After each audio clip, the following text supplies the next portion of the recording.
Welcome back, my charming conspirators. Today we are playing the horror game called The Fine Art of Murder.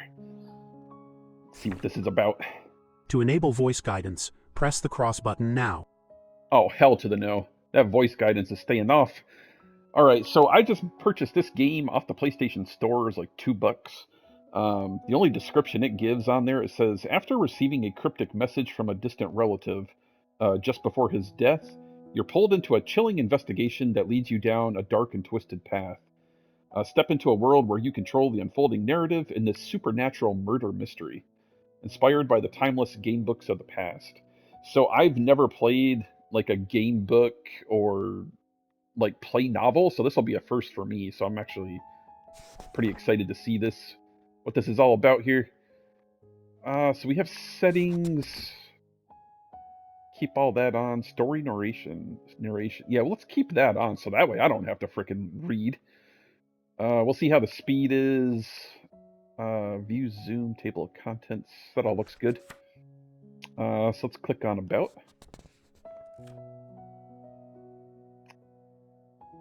The Fine Art of Murder, copyright Infinite Zone, all rights reserved, based on The Fine Art of Murder by Victoria Hancock. Story moments 0 out of 12. You have encountered 0 out of 12 story moments. Okay, so I take it this is all the stuff we have to unlock while playing this game. Alright. Fine Art of Murder. The Fine Art of Murder. You arrive at the solicitor's office, full of nervous anticipation. All you know is that you've inherited something from your late great-uncle, Xavier. Deep down, you are hoping for property, but instead you are presented with a first edition of The Picture of Dorian Gray and a postcard print of an oil painting. Not just any painting, but one of Xavier's. He was a famous artist, after all. It's a portrait of an angry man, possibly Xavier himself, but as he had been an identical triplet, it could equally have been either of his two brothers, Yardley and Zachary, dead and missing, respectively. Yardley? Who names their kid Yardley? Are you kidding me? Okay, so, yeah, we were hoping for land. Well, land is everything. Are you kidding me? But he gave us this painting instead. Okay, let's check the postcard. Check the postcard. You turn over the postcard to see a lengthy and seemingly random list of numbers. With a breathless excitement, you immediately jump to the conclusion that it is a code. However, it takes considerably longer to actually decipher it. Dude, I used to love, like, the numbers, the matching up with the letters, like, coding, kind of like, like the Da Vinci Code stuff. Like, I used to love, like, puzzles and stuff like that. Continue. 1 month later, and after realizing that the book wasn't simply a gift, it's part of the cipher, you decode the numbers. The message L231L17 is revealed.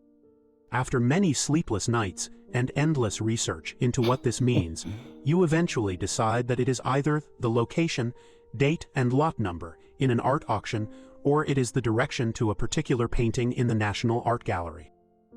Oh, cool. So we can choose where we want to go. I'm going to say that it's the direction to a particular painting in the art gallery, so let's head off there. Head off to the gallery. With your footsteps echoing in the hushed halls of the National Gallery, you head to level 2, room 31, then find the 17th painting on the left. It is, to your uninitiated eyes, a drab portrait of a woman by an artist you've never heard of. Still, the woman in the painting is presumably drab because she's in mourning. The painting is called Clarissa at the Crypt. You memorize the name and then decide that, as you've already paid the entrance fee, you might as well make the most of it. You could hire the handheld device with headphones to accompany you around the gallery, or show the postcard print of Xavier's portrait to the nearest gallery guide. Okay, so I don't know if this is like stuff I have to remember. Level 2, room 31, 17th painting. Clarissa at the Crypt. Okay, let's continue. Continue. You have encountered a new story moment. National Gallery. Okay, so we could get like the headphones and get some information about the paintings, or we should show the postcard to whoever's working. I think I'm going to show the postcard to see if they know anything about that painting. Show the postcard print. She peers at the postcard, then nods knowledgeably. Yes, that's Xavier Bolt's work. One part of the infamous triptych. Why is it infamous? So it's just one part. Okay, so there's definitely other paintings here then. Continue. Because it's incomplete. We have one here, the portrait done by Xavier. The one painted by his brother Yardley is on the open market, and the third is unknown of. It's not even clear if it exists, never mind where it is. If that was ever found, she doesn't finish the sentence, but simply lets out a low whistle. It sounds like it would make someone very rich indeed. However, that's all she knows about it, so she directs you to where the original painting hangs. You set off so that you can. Okay, view the original Xavier Bolt painting. Yeah, let's go ahead and take a look at that, see what's going on. View the original Xavier Bolt painting. And there it is. You're no art lover though, so you are decidedly unimpressed by the real painting, but before you shrug your shoulders and stomp away, a thought pops into your head. What if there is another clue here? You can't grab the artwork and examine it thoroughly, but is there another way of scrutinizing it? Let's see. Stand to the side of the painting to get a different perspective. Get as close as you can and search for any tiny clues. I'm trying to see if I see like any like letter or number combinations if I'm like looking at this differently here. Like I see the number 2 right there. I'm gonna like stand to the side of the painting to get a different perspective. Stand to the side of the painting to get a different perspective. Although the attending guide is alarmed by your eccentric viewing, he merely edges closer, clearly not wanting to create a scene. This gives you time to study the portrait. However, the only thing odd that you notice is, "Can I help you?" "Oh yes, do you see those words?" You ask and point. The guide smiles, impressed with your observation skills it would seem. Well done, most people can't see that, even if they've been told what to look for. What? I don't see it. What the hell are they looking at? Oh, I see it there now. I think that's a, can I help you? It's like right there on the floor. I think that's what that is. It's really hard to make out though. Let's just go ahead and continue. Continue. That surprises you. Now that you've seen the word talentless scrawled within the texture of the oil strokes, you can't unsee it. Yes, it's clever, the guide continues. The way the light catches it at a certain angle. Presumably, it's the artist Xavier Bolt's opinion of the subject, who is almost certainly his brother, Yardley. Sibling rivalry can be bad at the best of times, but throw professional jealousy into the mix and you have a recipe for disaster.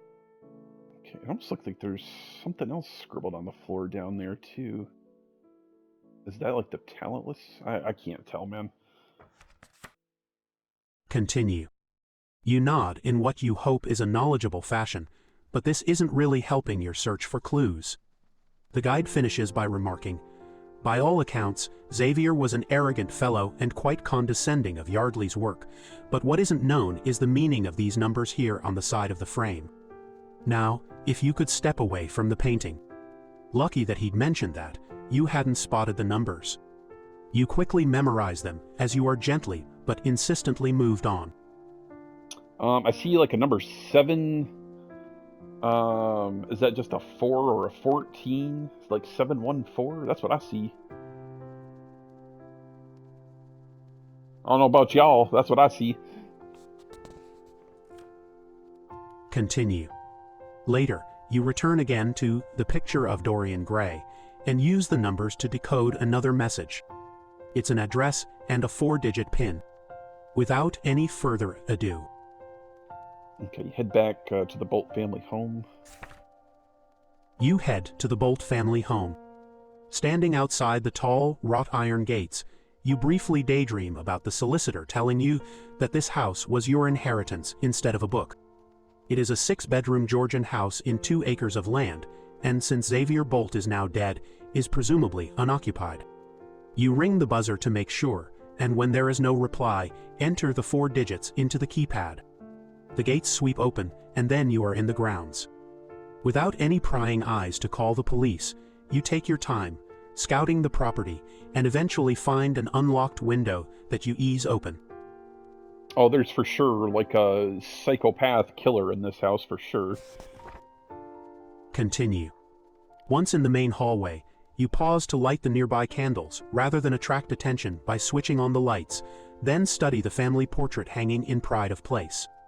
The 3 identical brothers and their sister, Wendy, a pale woman with a barely disguised expression of contempt. But as good as that painting is, you're sure it's not as valuable as the missing 3rd piece of the triptych, and you're convinced that the codes are clues to its whereabouts. It must be here somewhere, but where?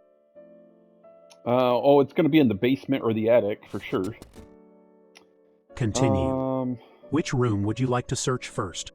Well, actually, that's not even an option. We got the library, the living room, or the kitchen. Should probably check the library. That'd make the most sense, I think. Library. Naturally, the library, with its oak paneling and floor-to-ceiling shelves, is home to a multitude of serious-looking hardbacks. Not like the stack of pulp fiction you have at home. You do a cursory look around, but quickly realize that you need to focus your efforts. Maybe searching for a particular author will pay dividends. Which author do you want to search for? I mean, Edgar Allan Poe wrote about like all the weird crap, right? Let's try him. Edgar Allan Poe. You quickly find the section and pull The Black Cat down from the shelf. In an instant, there is a bone-rattling bellow, and the sickly sweet stench of fresh vomit fills your nostrils. You retch, then run frantically for the door. But once you reach the hallway, the noise and smell disappear as quickly as they came. After that, though, there is no way you're going back inside the library. So, where do you search next? You have encountered a news story moment. The Black Cat.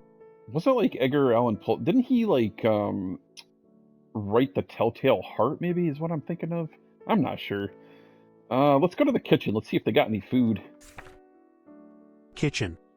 The kitchen is a huge, old-fashioned room, dominated by a long table in the middle and a gigantic stove at the far end. You walk slowly, footsteps sounding loud on the stone floor, but before you reach the large sink, the tap starts to turn. With a painful creak, yellow-brown water trickles out, then becomes a torrent. That's just wonderful. Continue. It's just an old house. The plumbing is broken, that's all, you mutter to yourself, as your fingers make contact with the tap. Suddenly, every drawer in the kitchen clatters opens, then slams shut again. You scream, spin around, and press both hands against your mouth. You are horror-struck and petrified, but the kitchen is empty. And then you realize that it isn't. Oh, for God's sakes, who's in the kitchen with me? Continue. Standing next to the stove is a woman. Oh, of course there is. She has her back towards you, and now there is an icy grip around your stomach. You really don't want her to turn around. You really don't want to see her face. However, when she does turn, you see that it is the Bolt sister. The woman in the portrait in the hallway. But Wendy's been dead for 20 years, you whisper. She couldn't have heard, but nevertheless, she nods. Wendy, we come in peace, girl. Like, come on, you wanna play duos in Fortnite? Continue. But it's never too late, she replies. Since my death, I have asked myself many questions.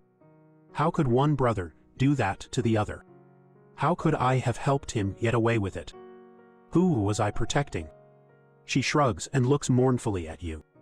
It is time for justice. You will find the evidence in the pond, but it will have sunk to the bottom. The pond? Find it, please, and then you will know the truth. Maybe the truth will free me. Free us all. And in front of your eyes, she dissolves into a fine mist which swirls and disappears. Free us all, you repeat. How many ghosts are there here? I know it's Yardley. He's the murderer. I know it. Continue. On still trembling legs, you leave the kitchen and are relieved to find the hallway empty of specters. However, before you can even think about your next move, you hear someone laughing outside. An arrogant, cruel laugh, and although part of your brain is saying, "Just get out of here," this is a bad idea. You have encountered a new story moment. Walking with a ghost. Okay, so your feet run towards the back door, and whoever is finding this is so funny. Yeah, let's see who's laughing it up out here. Your feet run towards the back door, and whoever is finding this so funny. But of course, when you open the door and step into the cool, dusky evening, you are alone. Or so it would seem.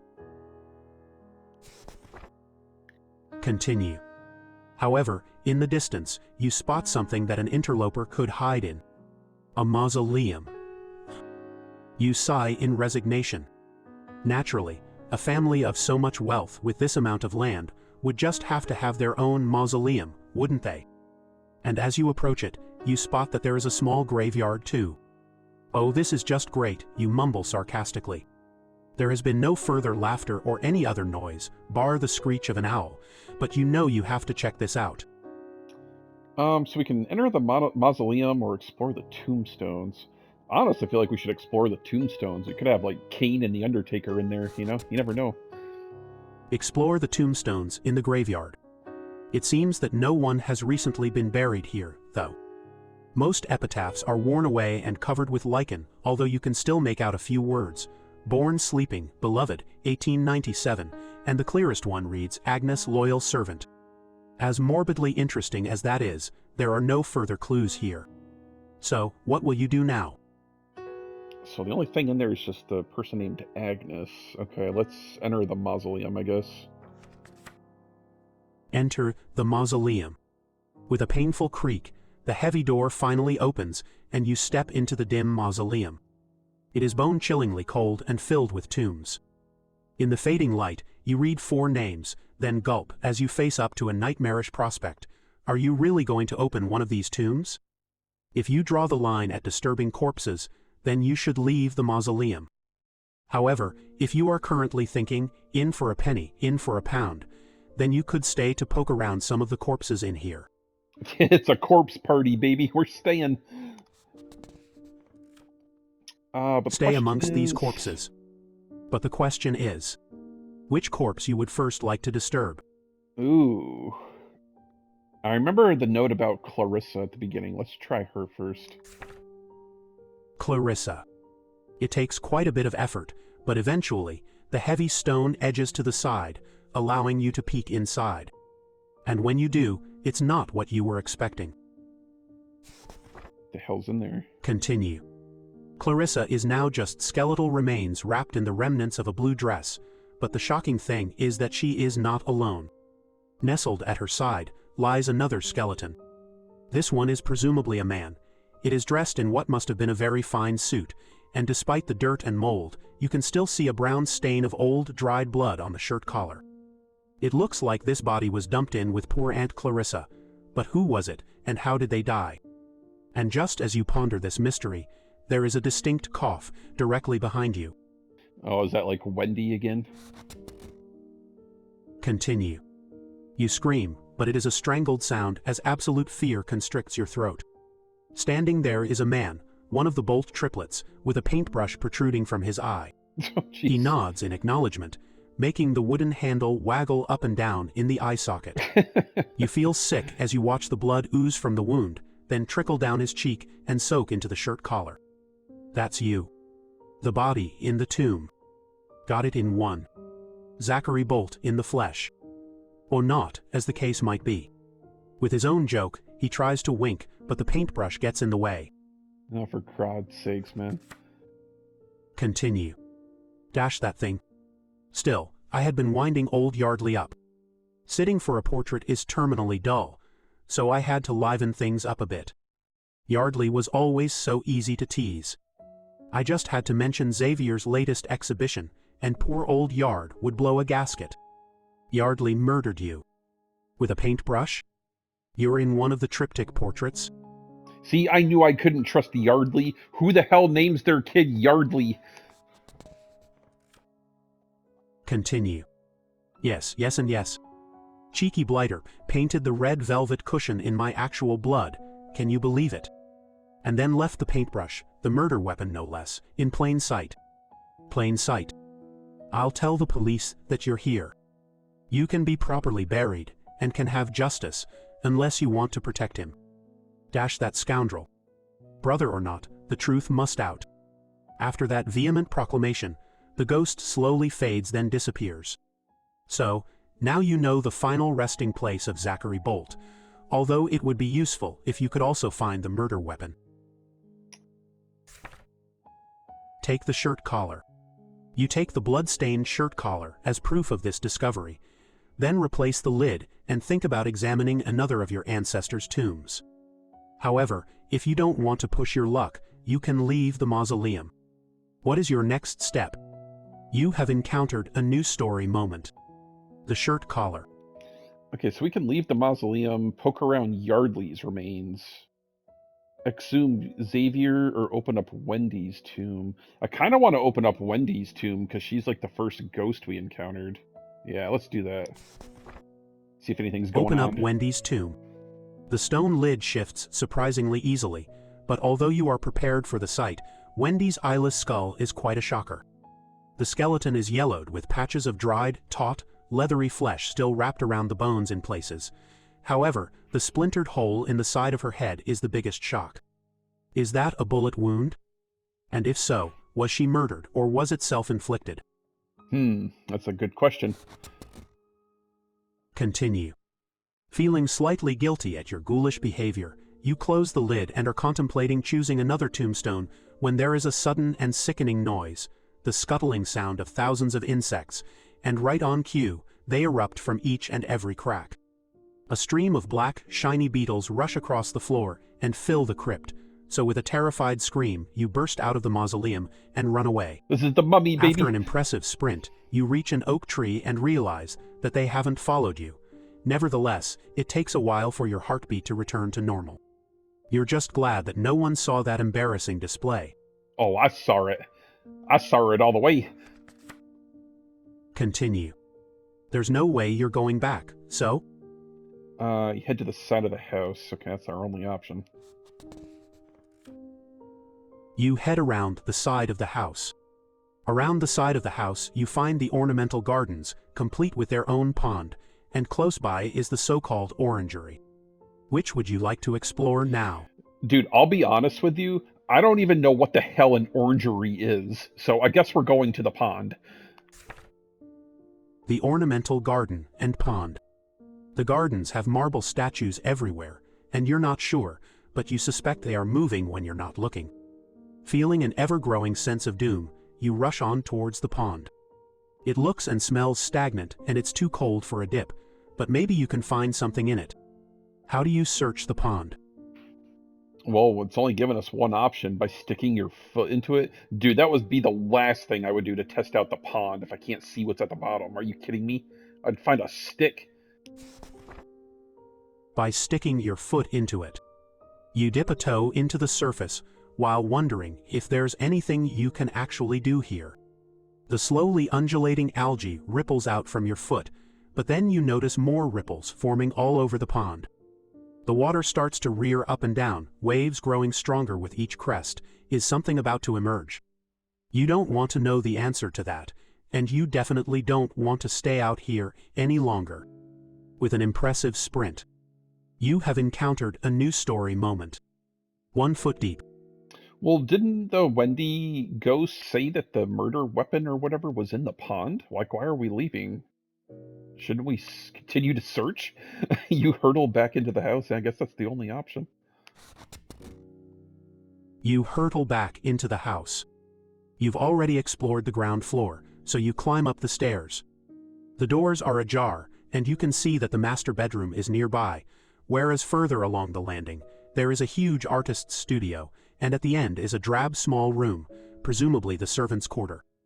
Which room would you like to check out first?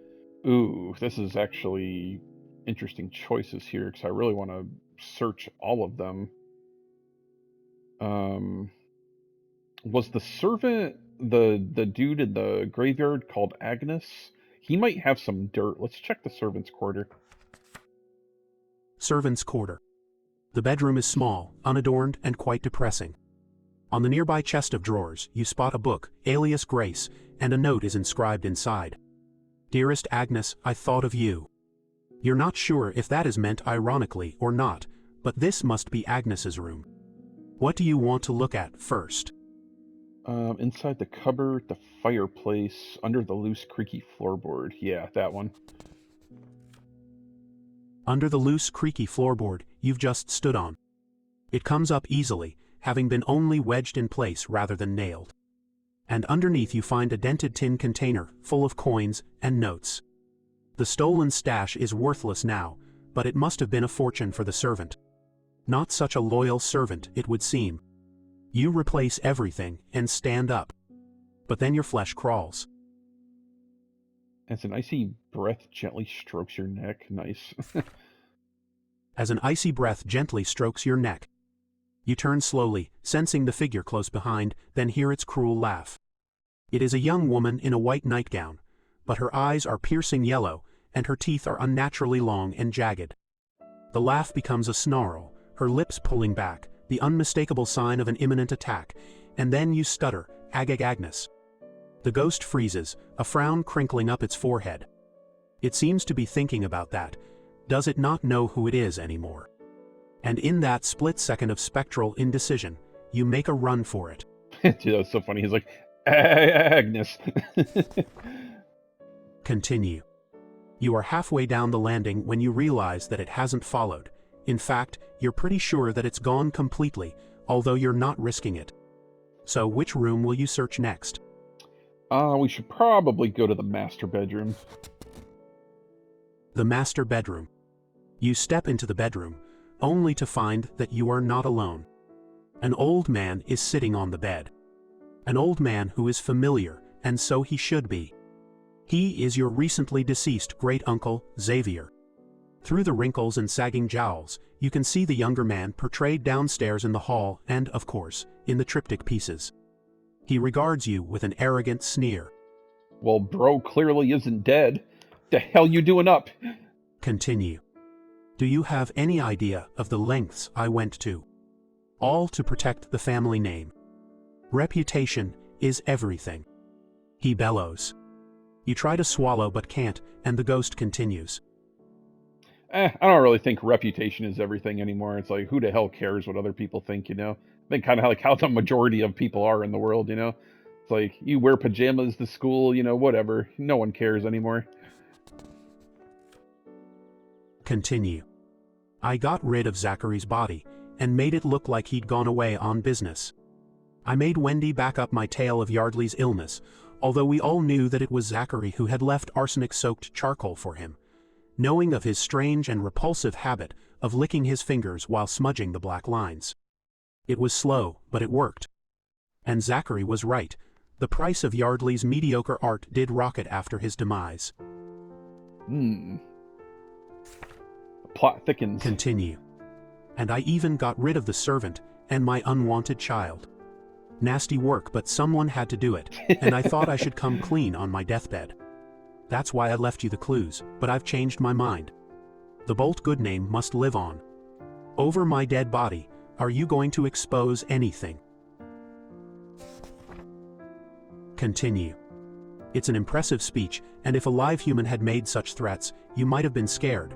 However, the transparent phantom tries to grab you by the neck, but his hand merely goes through your flesh. That's what you get, Xavier. It says, confusion now flooding over its face, but there is absolutely nothing that it can do. You don't need a second chance. You run out of the bedroom straight away. Xavier can't hurt us. Continue. There is a terrible bellowing as Xavier tries to follow, then realizes he is trapped in the bedroom for all purgatory. But before you can get all smug about beating the ghost, the thick, choking air fills your lungs. The house is on fire. How the hell did it catch on As though fire? a multitude of angry specters were chasing, you sprint down the stairs towards the front door, but you still have time to notice the knocked-over candle. Oh. Blast. I knew I shouldn't have, but regrets will have to wait. Someone has already phoned the emergency services, and both police officers and firefighters are arriving. What are you going to say, though? Oh, damn, man. Knew I shouldn't have lit that candle. You found the shirt collar. You take the police to the mausoleum and shove open Clarissa's tomb once more. DNA tests eventually prove your claim, namely that this is Zachary Bolt. However, his death is given an open verdict, as there is no evidence to prove foul play. Very wisely, you keep quiet about his ghost telling you about his murder. Next. You found nothing in the pond. You found nothing in the pond. Oh well, poor Yardley's cause of death is going to remain natural causes then. No justice for him. Lastly. I didn't find the missing part of the triptych. You didn't find the missing part of the triptych. Unbeknownst to you, the triptych was in the house and presumably still is. Whether it was damaged in the fire or not, you'll never know. Never mind, you've still got the picture of Dorian Gray. I wonder if that was in the art studio that I didn't search, I bet you. Conclusion. You did your best to unravel the mystery, but something's still missing. If only there was a way to go back and take another look. You have encountered a new story moment. Oh, not cool. what you hoped for. So I wonder if it will let me actually do that. So it says table of contents. Yeah, so see, I only got 6 out of the 12 story moments. Like, damn, man. Because, yeah, there's, like, multiple different ways you could have went. Continue current story. What does this do? Continue. That's just taking me back to where I was. So if I click this... The fine art of... so if I can skip through this, I want to see... Continue. So let's sign up for the auction later. this time. See what happens. Sign up for the auction. After a long drive to L17, you arrive in Merseyside and the quaint seaside suburbia that is St. Michael's Hamlet. The date is the 31st, and this is your first ever auction. To be honest, you're finding it to be a bit nerve-wracking. All the other people are intimidatingly confident and rich.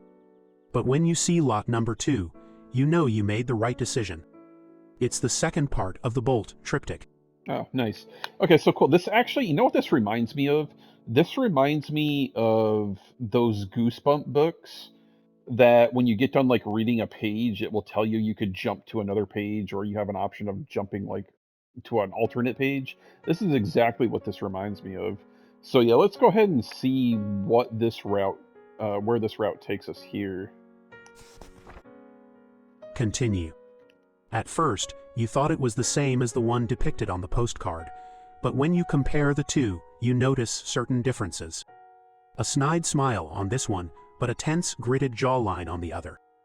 A red velvet chair in the postcard print, but faded brown upholstery in this auction piece. The bidding is about to start, so you rush to get a seat, but the place is packed out and there are only a few chairs left.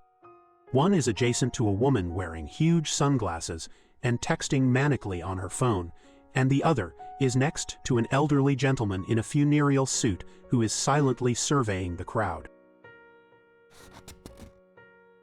Continue. Who do you sit next to? You have encountered a new story moment. Art auction. Okay, so yeah, even going this route has multiple choices. So let's pick the elderly man. The elderly man in a suit.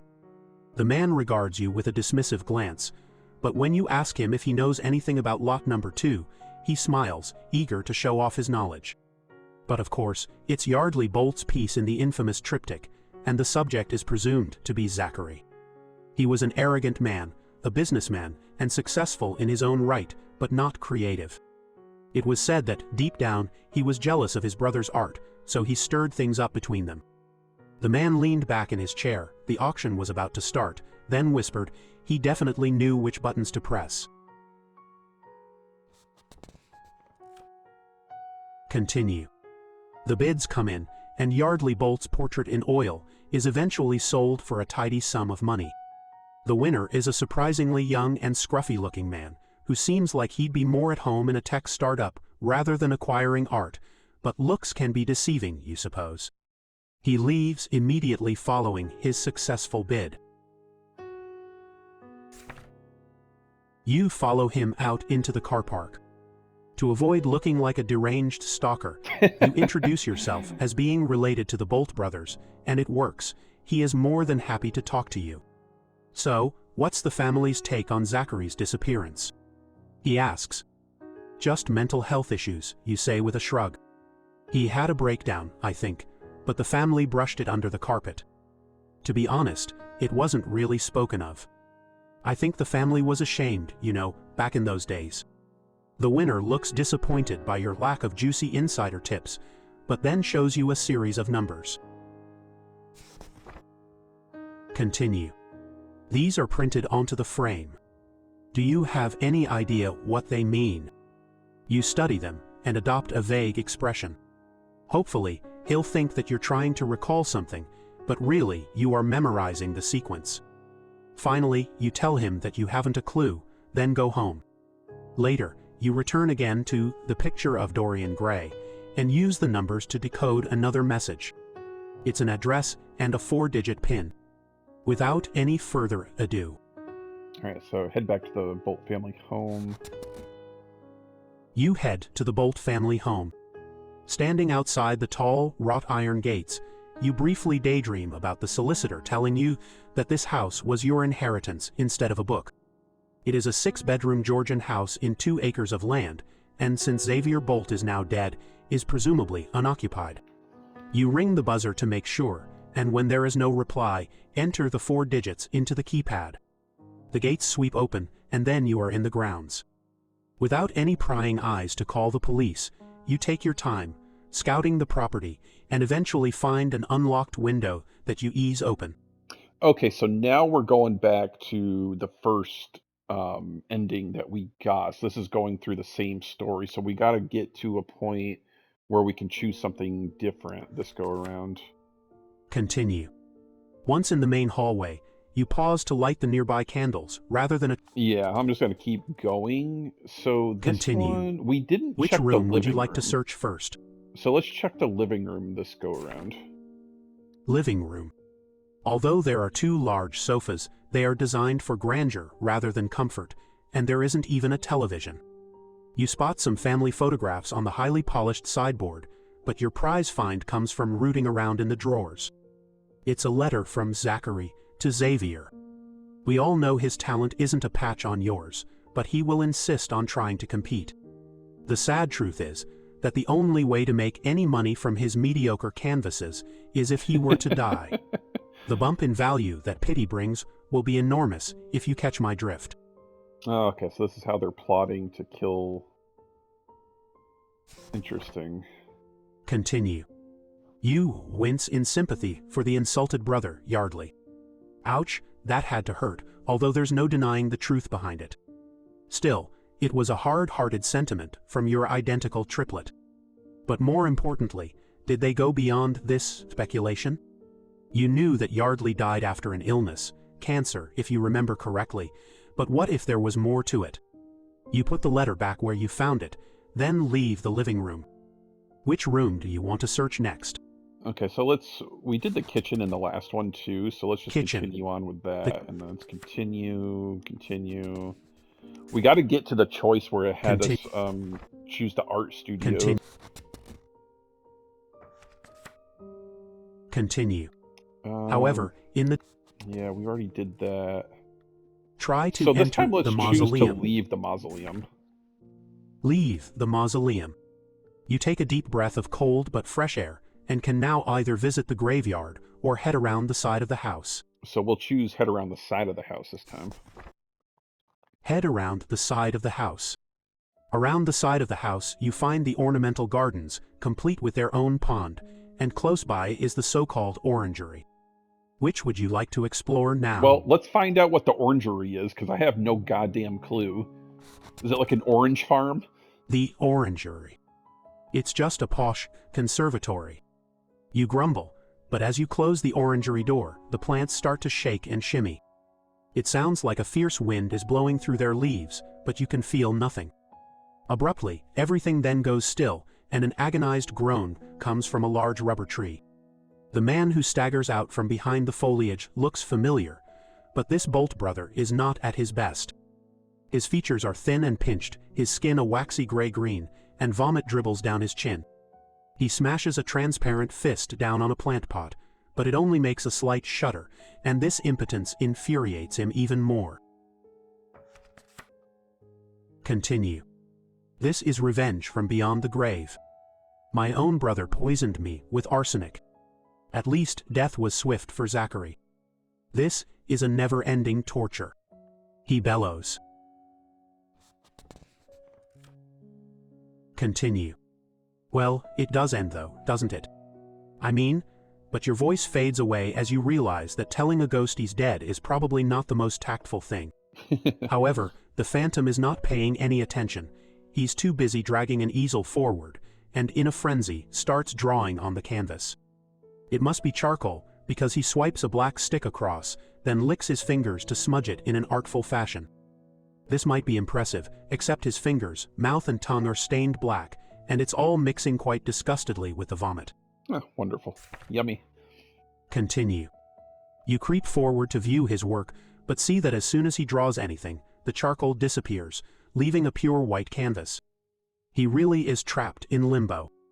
The ghost then fades away, with the last thing being an awful slurp as he sucks on his thumb once more. You leave the orangery. Where do you go next? Okay, so when we checked out the pond, there was nothing in it, so let's try to go back into the house, I guess. Okay, Back yeah, into the here. house. So let's check the art studio. Artist's studio. The space is exactly how you imagined an artist's studio to look, cluttered with various painting paraphernalia. It might make your search more efficient if you knew what you were looking for.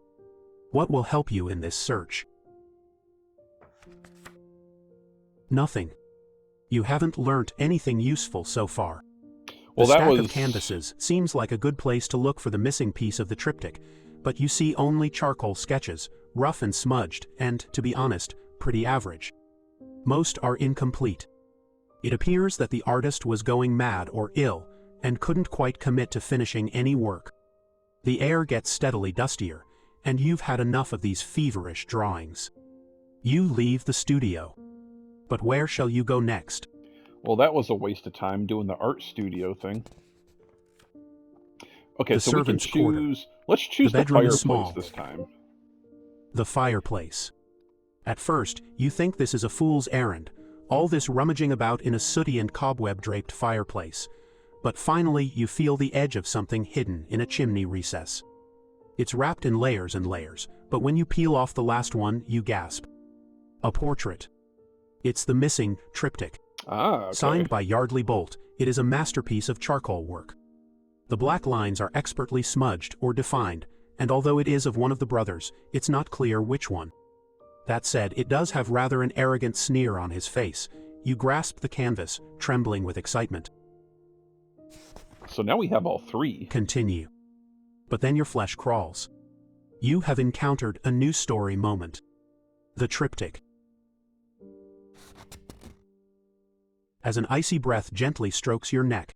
Okay, so You yeah, turn this is slow- continuing on where we already read. Master bedroom. Continue. Continue. Continue. Continue. Continue. Continue. There is a terrible bellowing as Xavier tries to follow, then realizes he is trapped in the bedroom for all purgatory. But Okay, before so you we can get still all smug about found it, no evidence. Damn it. you man. found no evidence. Oh dear. Poor Zachary's fate will be left undiscovered. Next. You found nothing in the pond. Oh well, poor Yardley's cause of death is going to remain natural causes then. No justice for him. Lastly, you found the missing part of the triptych. You do mull over the rights and wrongs, but in the end, you simply hide the triptych under your coat and walk off with it. Well, you are a member of the Bolt family, and Great-Uncle Xavier did bequeath the code and book to you. That's going to be your story anyway. The portrait, the missing third of the triptych, sells for a considerable fortune, making you wealthy beyond your dreams. Oh, nice. Let's just hope that no one decides to lick it, though. Okay, so that ending is actually pretty good if it turns out that we got a considerable amount of wealth from it. Conclusion. You did your best to unravel the mystery, but something's still missing. If only there was a way to go back and take another look. Okay, so we still got to figure out how we find the item in the pond. Okay, so now we're at 8 out of 12 story moments. So we only got to unlock 4 more. So let's go through again here. So this time we'll check we'll ask the woman at the art gallery thing, or at the auction. Continue. Try to be quick about this here. Let's do the woman wearing sunglasses and see what this says. The woman wearing sunglasses. She gives you an undisguised look of irritation as you sit down, but then returns to her texting. However, when lot number 2 is presented, she puts the phone away and eyes the portrait eagerly. Seeing your interest, she leans towards you, all friendly now, and whispers, "It can't compete with Xavier's art." Yardley's best work was in charcoal. He was never seen without blackened fingers and lips from licking his fingers to smudge it. Genius. You nod encouragingly, despite thinking how disgusting that sounds, then remark, "But this is oil, not charcoal." Why did he do that? Continue. To compete with his brother, of course. That's why this piece is so valuable. All the rage and jealousy that is on this canvas, and then she slyly smirks. Not to mention the fact that owning this, and the missing third, would be beyond anyone's wildest dreams. Continue. But the conversation ends abruptly as the auction starts. The bids come in, and Yardley Bolt's piece in the infamous triptych is eventually sold for a tidy sum of money. The winner is a surprisingly young and scruffy-looking man, who seems like he'd be more at home in a tech startup rather than acquiring art, but looks can be deceiving, you suppose. He leaves immediately following his successful bid. Okay, so I think this is... You follow him out into the car. Went through this. Were there any other options going this route that I could click? Continue. Which room would you like to search first? So this time let's do the living room, and then we'll do the library, see if that does anything different. Library. Oh, yeah. Naturally, we could pick one the of library, these people here. with its oak paneling and floor-to-ceiling shelves. Let's pick Oscar Wilde this time and see what happens. Oscar Wilde. You pull the ladder across to the W section, and once you've climbed them, see that there is a gap in which the picture of Dorian Gray used to stand. But the gap now has something else in it. With a tremor of excitement, you reach in and extract the fragment of paper. It has to be the next clue. It only has 2 words on it, Agnes's fireplace, but surely this is a crucial find. You pocket the note, then exit the library, but before you can even think about your next move, you hear someone laughing outside. An arrogant, cruel laugh, and although part of your brain is saying, "Just get out of here," this is a bad idea. So we were supposed to click Oscar Wilde to know to click on the fireplace in the next prompt. I got you. Continue. You have encountered a new story moment. Okay, Agnes's so we fireplace. A new moment, though. Continue. However, in the I don't think there's anything explore else the tombstones in the graveyard. Or actually, if we enter the mausoleum, stay among the corpses, we can search... Stay amongst these corpses. Yardley. Oh my god, there's so many... Despite your best efforts, leveraging yourself against the other tombs and pushing with all your might, Yardley's lid remains securely in place. With a curse and a slam of your fist on the stone, you give up and look around. You can either check out the other tombs or leave the mausoleum. What is your next step? Okay, so the only tomb we haven't checked now is Xavier's. Let's check that one out. Exhume Xavier's remains. But as soon as it opens, you regret this decision. Xavier hasn't been dead that long, so the sickly scent of decay erupts from within and fills your nostrils. Once you've stopped retching, you take a closer look. Once you stopped retching? Continue. Xavier is bloated with dark, mottled green skin, But what is more unusual is the fact that he's been positioned with his arm and fingers bent, so that he's pointing at the top of the tomb. There must be a reason for this, you figure, and you're right. With a bit of prodding and poking, the entire end of the tomb swings open to reveal a hidden passageway. You could squeeze past Xavier's reeking corpse and enter the narrow, sloping corridor, but if you'd rather close this tomb up, then you could check out one of the other tombs. Okay, so we've already did the other 3, so let's enter the secret passageway, because this is brand new. Enter the secret passageway. It's dank, cold and dark, and you are definitely descending deeper and deeper underground, but you concentrate on taking one step after another until you finally reach a door. With a heartfelt gasp of relief, it opens and you enter a cellar. The passageway has brought you back to the house. Your first thought is that there must be something useful down here, but all you can find is a fishing net. Oh! And to make matters worse, the connecting door into the kitchen is locked, so you have no choice but to take the exit door. Once again, you are back outside, but close by is the so-called orangery and the ornamental garden with a pond. But now we have the fishing net, so now we can get the item out of the pond now. Gotcha. So Continue. now, yeah, let's go to the pond. Ornamental with a gardens fishing and net. pond. With a fishing net. This is a stupid idea. You tell yourself. After all, the chances of you actually finding anything in the thick mud at the bottom of this pond are minuscule. So, no one is more surprised than you when the net snags on something. You drag it up to the surface, and at first, you can't understand what was so important about this haul. A sealed bag containing a bunch of used charcoal sticks and a dead rat skeleton, but then you notice it. The odd blackened stain on the rat's incisors. Someone had fed the charcoal to the rat, and you know that charcoal itself is used in hospital, so that can't have harmed the rat. Continue. The realization hits you like a sledgehammer. Charcoal is porous. The sticks are full of a poison. And if someone got the charcoal on their fingers, then licked them, they would have absorbed the poison. Poor Yardley. Everyone thought he had cancer, but really he was being slowly murdered. This bag is evidence of a crime, which might be decades old, but Yardley Bolt deserves to have his killer unmasked. What do you do next? You have encountered a news story moment. Bag of evidence. Okay, nice. So at least we found the evidence this time. Head. Yeah, none of this matters. We gotta just keep going until it ends here. That's all we can unlock in this one. Continue. You found no evidence. Oh dear. Poor Zachary's fate will be left undiscovered. So that's the last thing we have Next. to do is find the evidence for Zachary. So we did find the evidence in the pond. You found the bag of clear evidence in the Yardley. pond. And the triptych, we did that on the first one. Okay, so yeah, we got 10 out of 12 moments now. We're just missing one playthrough. I'm trying to figure out which one that would be. I think it would have to be the first Continue. one. If we head up to the 1 month auction. later, and after Or no, realizing the that gallery.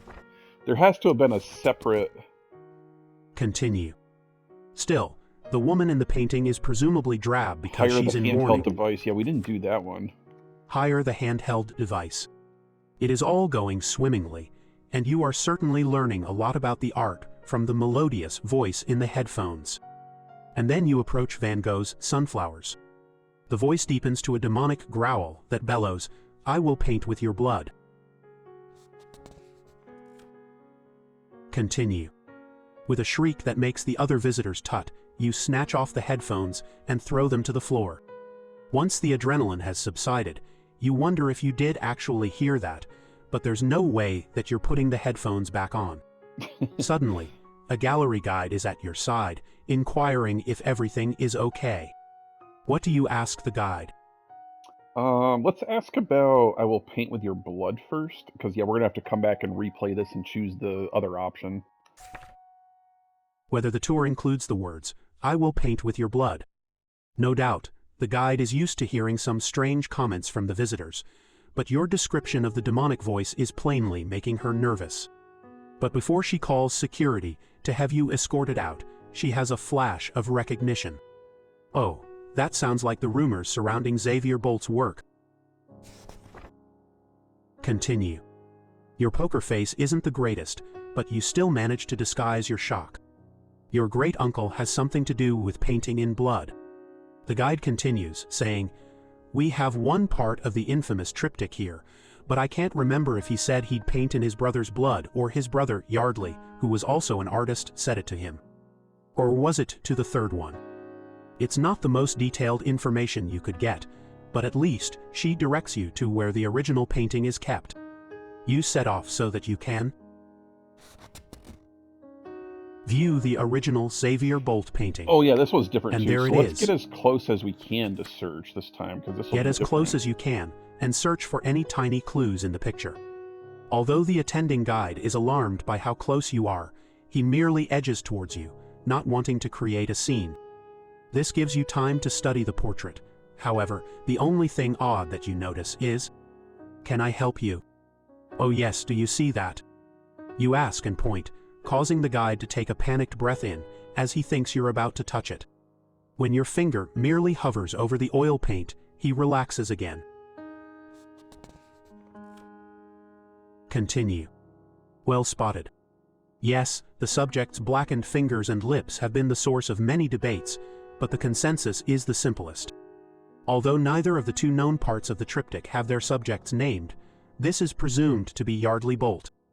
An artist in his own right, he preferred charcoal to oil, and used to lick his fingers to smudge the charcoal. Continue. You nod in what you hope is a knowledgeable fashion. Okay, so this is just going on. We didn't unlock anything new, damn it. We may have had to pick the other option, honestly. I have to try and go back and do that.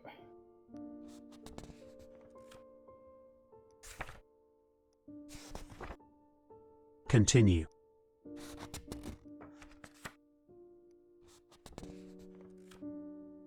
Continue. Explore the tombstones in the graveyard. Yeah, I think we didn't get anything new. Continue.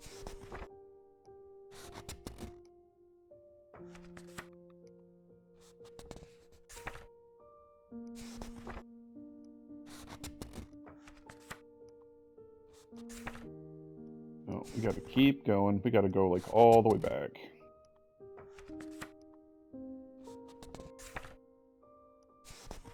Okay, so when we do this again, we'll choose that second option of what we found at the gallery. Yeah, so let's do this. Head off to the gallery, continue. Hire the handheld device. This is the one we didn't do. With a shriek. If we knew anything about the postcard. If they know anything about the print featured on your postcard. She peers at the postcard, then nods knowledgeably. Yes, that's Xavier Bolt's work. One part of the infamous triptych. Why is it infamous? Continue. Because it's incomplete. We have one. Okay, so that just goes back to where View the original were. Xavier Bolt painting. There was another option. Let me see if I can find that really quick.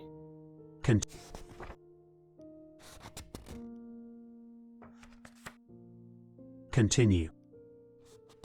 Yeah, so this time let's pick Mary. Mary Shelley. On your hands and knees, you scour the bottom shelf until you spot the solitary edition of Frankenstein, or the modern Prometheus.